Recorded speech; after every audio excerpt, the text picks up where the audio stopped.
Hello friends, recent videos में मैंने middle class ladies की बात की थी। मैं उसी को कंटिन्यू करूँगी। मैं हमेशा अपनी फैमिली में अपने चाचा एंड पापा लोगों से कहती थी कि आपकी जो लाइफ रही है, आपकी जो जर्नी रही है, आपको उस पर एक किताब लिखनी चाहिए। बट वो आई थिंक हर किसी के लिए पॉसिबल होता नहीं है। तो इसलिए आज मैं ना आपको एक अपनी दादी की स्टोरी बताती हूँ कि कैसे एक लेडी जिसको अपने खुद के साइन करने नहीं आते, एक लेडी जिसको लिखना नहीं आता, और उस लेडी के 3 बेटे, शी हैड 3 सन, और तीनों बेटे गवर्नमेंट जॉब में हैं, 3 के तीनों, एक आध नहीं। Can you believe this? But I have seen this, you know. तो आज मैं आपको बताती हूँ, ये जो एक्सक्यूज़ होते हैं ना कि हम पढ़े लिखे नहीं हैं, हम पढ़ा नहीं सकते, आजकल बच्चों के सब्जेक्ट्स में इंग्लिश आ गई है, हमें तो इंग्लिश नहीं आती है तो हम कैसे पढ़ाएंगे, हमें मैथ्स नहीं आता है। भैया आप कुछ मत करो। एक लेडी जिसको अपना सिग्नेचर करना नहीं आता, जिसको सिर्फ अंगूठा लगाना आता है, वो अपने 3 बेटे गवर्नमेंट एम्प्लॉय बना सकती है। और मैं बताती हूँ कैसे। सो प्लीज़ इसको आप ज़रूर सुनना, और हो सके अगर आपके अंदर थोड़ी बहुत भी ये इच्छा है कि आपके बच्चे कुछ कर पाए, तो प्लीज़ इसको ज़रूर फॉलो करना, ठीक है। माई दादी is like that. She was a very strict lady. जब से मैंने उनको देखा और जो उनके बारे में सुना, क्योंकि मेरे टाइम तक तो पापा सेटल्ड हो चुके थे, चाचा एंड ऑल, तो उनकी स्टोरी जो लोगों ने मुझे बताई, फर्स्ट थिंग, आज की जो मिडिल क्लास लेडी है ना, वो ये जो दिमाग लगाती है कि घर की राजनीति में, घर में क्या हो रहा है। और मेरी दादी करीब 10-15 लोगों के साथ में रहती थी, है ना। और बाबा is like a family man, है ना। आजकल जो होता है ना कि हमारा हस्बैंड हमारे लिए उसकी कमाई, वो जो कमा रहा है वो हमें ला के दे। मेरी दादी की बिल्कुल भी ये सोच नहीं थी, और ना मेरे बाबा ऐसे थे, है ना। तो मुझे क्या लगता है, बाबा दादी की इतनी सुनते नहीं थे, मतलब उनका अपना ही था। और यू कांट बिलीव, मैं अगले वीडियो में ना बाबा की स्टोरी बताऊंगी। मतलब इतने अमेजिंग पर्सन मेरी फैमिली में थे, रियली। अभी मैं दादी की पहले स्टोरी बताती हूँ, नेक्स्ट वीडियो में बाबा की बताऊंगी। तो दादी के घर में ऐसी थी कि दादी बहुत अच्छे बैकग्राउंड से थी, है ना। दादी के 4-5 भाई थे, वो सब उस ज़माने में, दादी का टाइम समझ सकते हो आप, उस ज़माने में किसी के पेट्रोल पंप है, किसी की चमड़ा फैक्ट्री है, कोई प्रिंटिंग प्रेस का बिजनेस है, ये सब फैमिली से मेरी दादी थी। और बाबा का बताऊंगी नेक्स्ट वीडियो में। उनका जॉब वॉब था, उस बेस पे शादी हुआ था, बाद में वो जॉब छोड़ के बैठ गए, उनको खेती करना है ना। अब दादी के लिए बहुत ही ये हो गया अनोइंग। तो दादी उस टाइम पे, कैन यू बिलीव, वो कुछ नहीं करती थी भाई। 10-11 लोग थे, बट कोई घर में वो खाना वाना कुछ नहीं बनाती थी। उनका अपना एक वो था, अपने मोस्टली भाइयों के पास रहती थी, और बाद में जब बेटे उनके सेटल्ड हो गए, वो कभी गाँव नहीं रही, अपने बेटों के साथ रहती थी। बट सोचो उस लेडी ने क्या सोचा।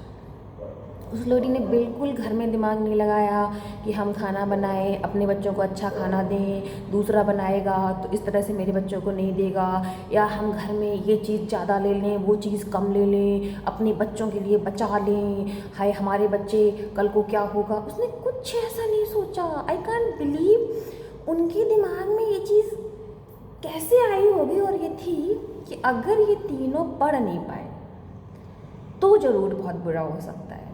तो उन्होंने किसी फैमिली पॉलिटिक्स में दिमाग नहीं लगाया कि उनके बच्चों के लिए ये कर लें, वो कर लें, वो समेट के रख लें, कल को ये काम आएगा, वो काम, नथिंग। उनका एक रूल था जो मुझे चाचा लोगों ने बताया कि बेटा अब तुम स्कूल से आ गए हो, अब इतना टाइम खेलने का, भाई खेल भी आए, तुम स्कूल से आके खेल लिए। उस टाइम पे जो भी गेम्स होते थे, गुल्ली डंडा एंड ऑल, अब 5 बज के तो अब डंडा उठा लो।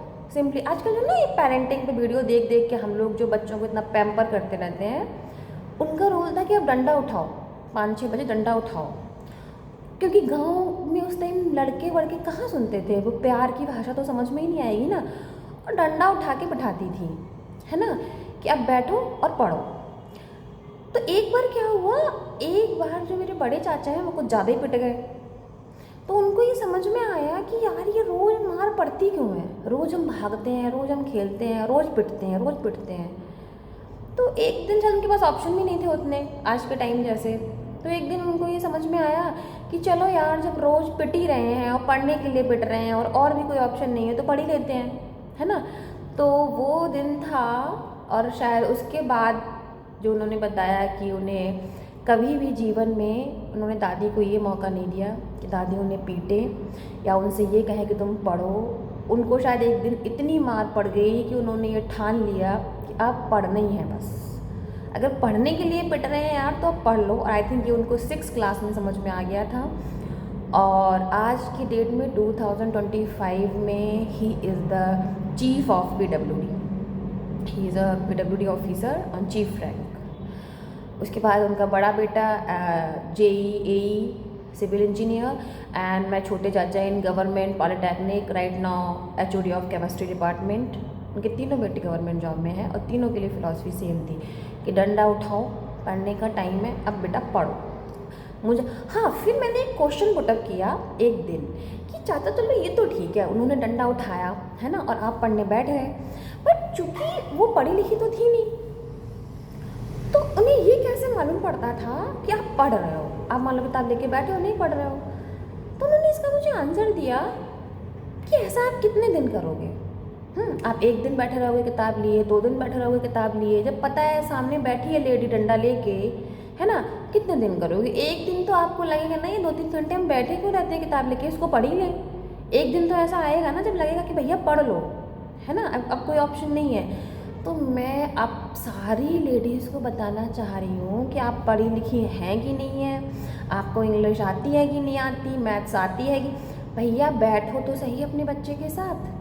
आप कुछ भी कर रही हो, छोटा मोटा काम भी कर रही हो, देखो तो सही बच्चा क्या कर रहा है। कम से कम वो स्कूल से आए, उसका बैग खुलवाओ, जो स्कूल में पढ़ाया गया है वो उसको रीड कराओ, उसको बोलो आज तुम्हारे स्कूल में जो पढ़ाया गया है उसको पढ़ो। और अगर वो बच्चा नहीं पढ़ पा रहा है तो उसको अगेन बोलो कि बेटा तुम्हारी मैम ने तुम्हें क्या पढ़ाया, चलो मैं तो नहीं पढ़ा सकती तुम्हें ये, बट तुम्हारी मैम तो एजुकेटेड है ना, आप फ़ीस पे कर रहे हो, आप एक बहुत मोटी फ़ीस पे कर रहे हो स्कूल टीचर्स को। और टीचर्स के तो मज़े हैं क्योंकि बच्चा कभी कुछ लेके नहीं आता है उनसे पूछने के लिए, क्योंकि घर में वो रिवाइज़ ही नहीं करता है ना, वो घर में रिवाइज़ करता है ना। उनकी मम्मा ये लिख के देती हैं कि मेरे बेटे को ये चीज़ आज समझ में नहीं आई जो आपने कल पढ़ाई, क्योंकि वो तो आप तब करेंगी जब आप उसको लेके बैठेंगी, है ना। तो मेरा रिक्वेस्ट है कि 90% बच्चे ऐसे ही पढ़ जाएंगे अगर उनकी माएँ उन्हें रोज़ लेके बैठें, रोज़ देखें कि बच्चे को क्या कराया गया, और बच्चे से ही पूछें कि ये जो तुम्हें कराया गया है ये करो, और अगर तुम्हें नहीं समझ में आया है तो डायरी में लिख के दो कि मैम ये मेरे बच्चे को समझ में नहीं आया है, आप इसको दोबारा बताएं, because you are paying a big fee for the teachers. So please I think mothers को बहुत ध्यान देने की ज़रूरत है। और आपको कुछ नहीं करना है, आपको बस अपने 1-2 घंटा जो आप आस पड़ोस में खड़े रह के ऐसे ही घूम के गप्पे लगा के निकाल देते हैं, वो 2 घंटा डेली ना आप बस अपने बच्चे के सामने बैठ जाइए और उसको कहिए बेटा तू अब पढ़, तू कुछ भी कर, तू पढ़। तो आई थिंक इससे आपका बच्चा काफ़ी प्रोग्रेस कर सकता है। That's all for today. Next video में मैं अपने बाबा की स्टोरी बताऊँगी because that is very inspiring. Thank you.